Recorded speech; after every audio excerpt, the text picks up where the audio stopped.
Hello, everyone, and welcome back to the Beatles Forever. Today we're going to do another Versus series. These are fun to do. You take one album and pit it against the other and see which one is victorious. And today the two albums are going to be McCartney II and McCartney III. So we're going to take the first 10 songs from each album and compare each song. The winner of the song battle gets 5 points, and at the end of the battle, the points will be tallied up, and the album with the most number of points wins.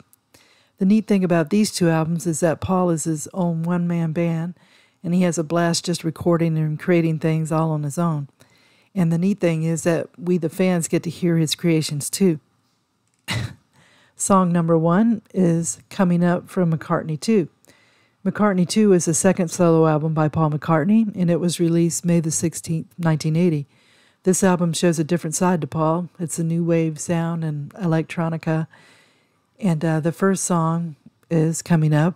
And this song did well for Paul, and it's easy to see why. The song is bouncy and alive. The drum beat keeps it rolling along, and Paul sounds like his voice has been altered. And the sound of the whole song has that weird feeling. I like the horns, synthesizers, drums. Linda sounds good with her background vocals. John Lennon praised the song, calling it a good piece of work, and it inspired him to go back to the studio, which was great for his fans. And this song is pure pop heaven. Song number 1 from McCartney III is called Long-Tailed Winter Bird. I love the guitar sound in the song. The strings ring, and it's very melodic, and it reminds me of an early rock and roll song, kind of like a Dwayne Eddy, but with a lighter sound. I love both songs. The Long-Tailed Winter Bird has a way of drawing the listener in. Just when it seems like it's an instrumental song, Paul comes in with some lyrics, and the guitar sound is wonderful. The winner, though, is Coming Up from McCartney II. This song is magical. The song is upbeat, and it doesn't slow down throughout. It's very different sounding, not only in the way that the music is, but it all sounds like it's coming out of a transistor radio. Not only the music part, but Paul's voice too. It looks like he and Linda have fun recording this one and doing the video for the song. So Coming Up gets 5 points from McCartney II. The song number 2 from McCartney II is called Temporary Secretary. This song sounds very futuristic and electronic. It's so futuristic that it took me a while to get used to the song. Paul once again goes into a story mode in this song. A boss is looking for a secretary only temporarily. It's a grooving bit there, but there's too much electronics, and then the middle of the song gets a bit repetitive with the words temporary secretary. Song 2 from McCartney III is Find My Way.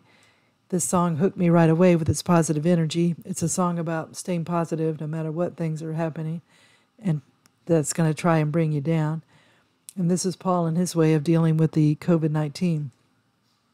McCartney explained to The Sun that the song explores the idea of trying to stay positive. He added that when he was a child, he loved uplifting songs, so he took on board for this tune, in Find My Way, the me character is singing about how he's confident he won't get lost at night, but he's also talking to the person filled with anxieties, Macca explained. So I suppose, in a way, I'm trying to encourage them to keep their head up and get through the thing. Paul created this album on a Sussex farm, and leave it to Paul to create something great out of a horrible time. Thank you, Paul. The winner of Song 2 is Find My Way from McCartney III. Temporary Secretary is an interesting song, but it's a bit too out there for me still. The winner of Song 2, Find My Way, I love the positive message, the vibe of the song, and Paul still knows how to write a great one. Winner, Find My Way, 5 points. Song number 3 on McCartney II is On the Way. Paul goes into blues mode in this song. Paul stated, I put down a drum track and some bass, and that was it. And it sat around for a month or so. And the day before going back to it, I had seen Alex Corner on a TV program about the blues. And I thought, oh, I got to do something like that because that's the kind of music I like. So that's how this one came about. And Paul put down a drum and a bass part, as he said, a few months beforehand. But after seeing the special, and he got inspired to complete the song. I love the raw sound of the song and how Paul plays the blues on the guitar. Song 3 from McCartney III is Pretty Boys. Paul was inspired to do this song reading about how some photographers can take advantage of their subject, or they try to. The interesting thing I learned about the song is that the ex-Beatle recorded the song McCartney III, which features McCartney on all instruments. And on this song, he plays the same upright bass that Bill Black owned and played when touring with Elvis Presley. McCartney told Uncut magazine that the historic instrument was a gift from his first wife, Linda.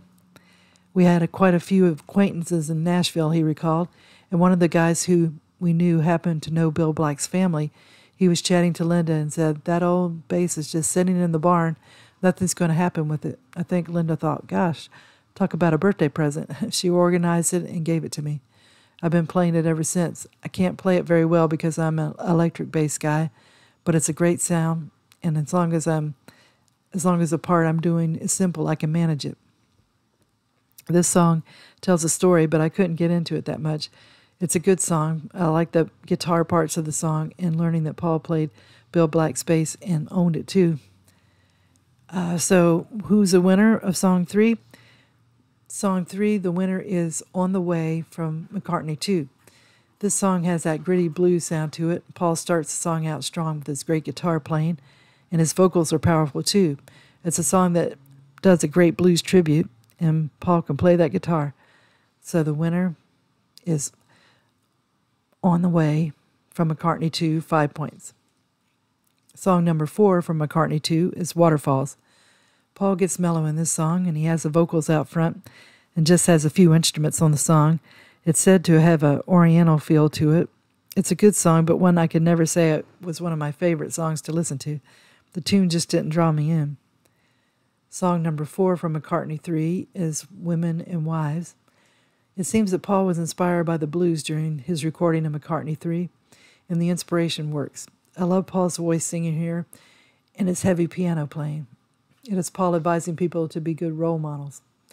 McCartney wrote the song in Los Angeles after reading a book on the blues pioneer Leadbelly, and he recalled to Uncut magazine, "I was deep in the South and the blues, and I sat on the piano one day and started playing the chords at the beginning of the song. Leadbelly inspired that vocal style, well, mama, that southern blues thing, and it suited this song, Hear Me, Husbands and Lovers, What We Do with Our Lives. Then I was off on the trail, so suddenly seems to matter to others. Hey, let's think about what we're handing down to them. As a parent and grandparents, you think that kind of stuff." Now I'm glad Paul read that book and created the song. Winner of Song 4, Women and Wives from McCartney III. Waterfalls is a good song, but the tune never hit me. Women and Wives has that bluesy sound that Paul can do so well. It has a gritty piano, and Paul is singing strong, and it all blends perfectly. So that song wins 5 points. Women and Wives. Song number 5 from McCartney II is Nobody Knows. Paul's got the early rock and roll shaking on this song, and it rocks out from beginning to end, and you can't help but bop your head to the beat. I bet all the other Beatles enjoy this song if they heard it. It's in their wheelhouse. And then song number 5 from McCartney III is Lavatory Lil. And this song was inspired by someone Paul met up with at this one time, and this person was a pain. He decided to write a song about the person, knowing that no one would know who he was singing about. Paul said, "I'll have you. I'll write a song. You'll never know it's about you because I won't tell anyone, but I'll know, and people who know who I'm talking about will know." So I drew up my dislike of this individual, and it made her into a song character. Another neat thing is that Paul plays a 1954 Telecaster that his wife Nancy had given him. He hadn't had a chance to play it, but this song gave him the opportunity to do it. So the winner of Song 5 is Nobody Knows from McCartney II. Lavatory Lil rocks a bit, but it's not like Nobody Knows. It has that early rock and roll sound that really stands out. So winner of Song 5, Nobody Knows from McCartney II, 5 points. Song number 6, Front Parlor from McCartney II. This song is unique because it sounds like an old song and a new song at the same time. It's almost like Greensleeves and then disco at the same time. I wasn't sure I would like it when it began, but the more I heard it, the more I liked it. And there was some singing going on in the background, but I don't know if it was meant to be understood or not. And song number 6 from McCartney III is Deep, Deep Feeling. And this song has a percussion sound to it. Paul gives it into his feelings and Keeps the song going for about 8 minutes. It's a good song, but Paul may have let it go on a little too long.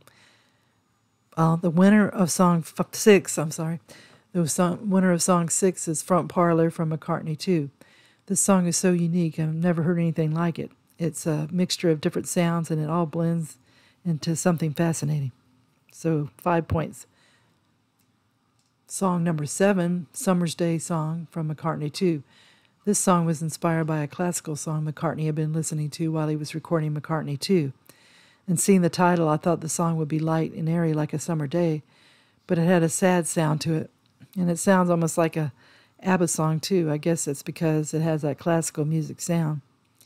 And song 7 from McCartney III is Sliding. And Paul is getting heavy in this song. And it's a little psychedelic and a little heavy metal. And I like the lyrics which say, I know nobody's dancing here but us dragonflies. We're the only ones awake, we own the skies. Every time I try, I feel like I can fly, but I know I could die trying. It's an addictive song, but you have to be in the mood for this heavy metal piece. So the winner of song 7 is Sliding from McCartney III. It's hard to pick a winner. It was hard to pick a winner for this song because they both have that sound that you need to be in the mood for. Summer's Day is slow, sad, and mellow, and Sliding is a rocker with a heavy touch to it.